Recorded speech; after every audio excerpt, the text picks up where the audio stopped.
Siddur Snippet Series is shown responsible by the Saka family, sponsored as well by Yelad and Avram Foreman for a full Shlema of Hadassah Rocha Bas Chana Golda. And we are up to the last three brachos of the Amida. We began last time what differentiates these three brachos. The first three are Shevach, our praise. And we spoke about why we praise Hashem. It's not about Him, He doesn't need to hear it. It's so that we remember and reinforce why we're turning to Him.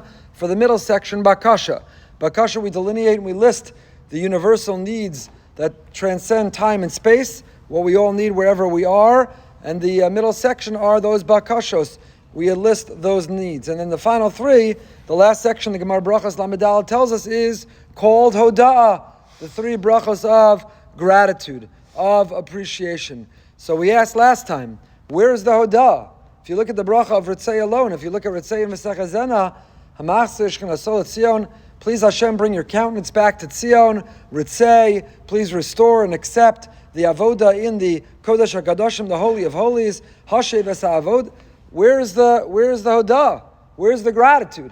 It seems to be filled with more bakasha. The Rishonim already are bothered by this question. Tosos, the Rosh, later the Avud Raham, and many others ask this question. And some say that the main theme is a different type of bakasha.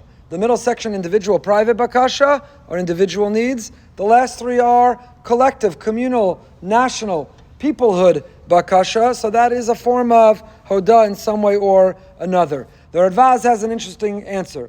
The Chuvas Radvaz, in Chelek Chesem and Tezvav, the Radvaz answers the following. He says, it's named hodah because the central part of the last three brachos is modim. Modim anachnu lach. So Ritzei that precedes it and Sim Shalom that comes afterwards, they are secondary, that the feature, the central part of the last three brachos is modim. And that's why all of it is called Hodah, because Hodah, modim is the ikar. That's why, says the Radvaz,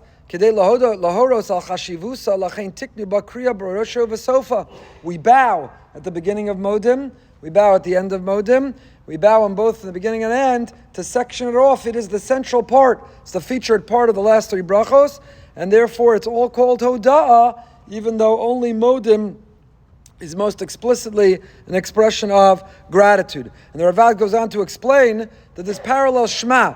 Just like Shema, Kabbalah Sol Malchus Shemayim has a bracha before and after, so too modim has a bracha before and after. Shema is the central mitzvah, but the bracha before and after reflect its centrality, its significance. Similarly, modim is the central part of the last three brachos, hodah, gratitude. The bracha and before and after section it off, but that's why the whole end is called hodah. But I want to share with you a different perspective and perhaps a different answer altogether.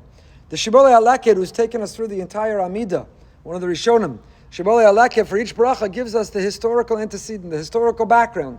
What happened in Tanakh, what happened in the world that inspired or motivated, authored the brachos of the Amida. And in each bracha we have the historical precedent. So the historical background for Ritzei and Mesech Zena is the Jewish people come out of Mitzrayim.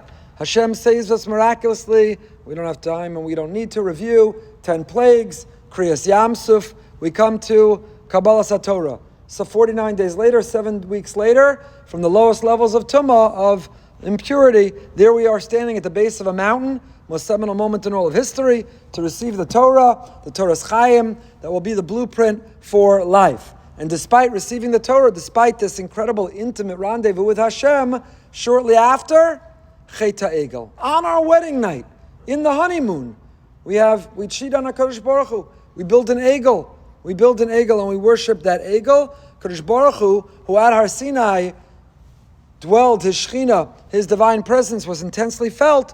The Chet HaEgel, he withdrew his Shechina, his divine presence. Then when Moshe, on our behalf, earned forgiveness, Kadosh Baruch Hu was ready to return. According to the Kuzari, he understood. He thought it was a legitimate need, some physical means and connection with him, but we can't make it up on our own. In Moshe's absence, we can't build our own egel. How did Hashem validate that need for some physical, material connection? He gave us the mitzvah of Truma Tetzaveh, Vayaka Pakudei. He gave us the... Is this thing on? Anyone listening?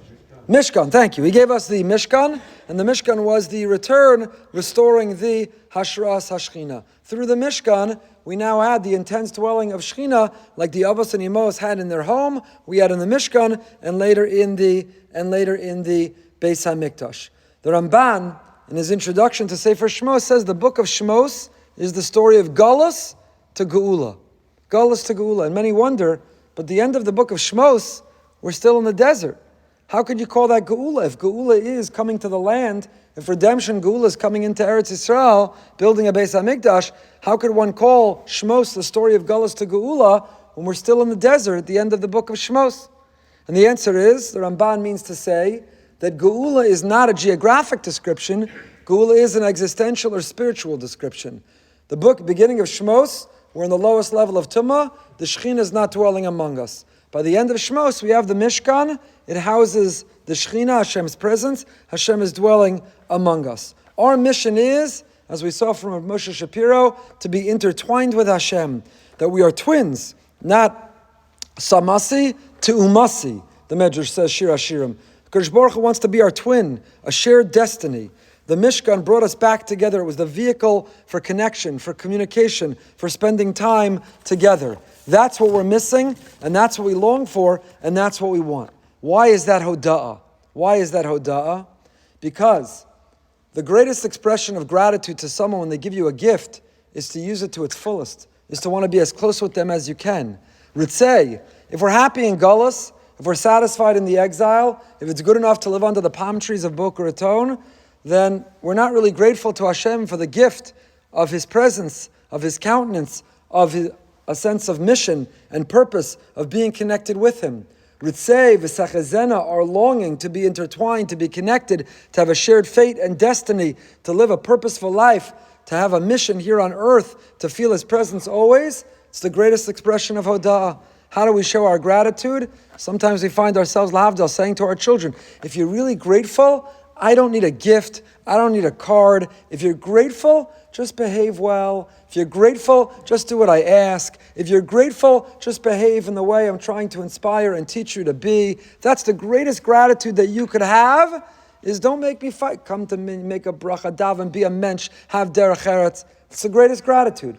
Ritzei and v'sachezena is hoda'ah, even though it sounds like bakasha, because the greatest gratitude to Hashem is to want the opportunity to be close to Him and to fulfill that sense of mission. Now that we've given that introduction, we'll get into the words themselves next time.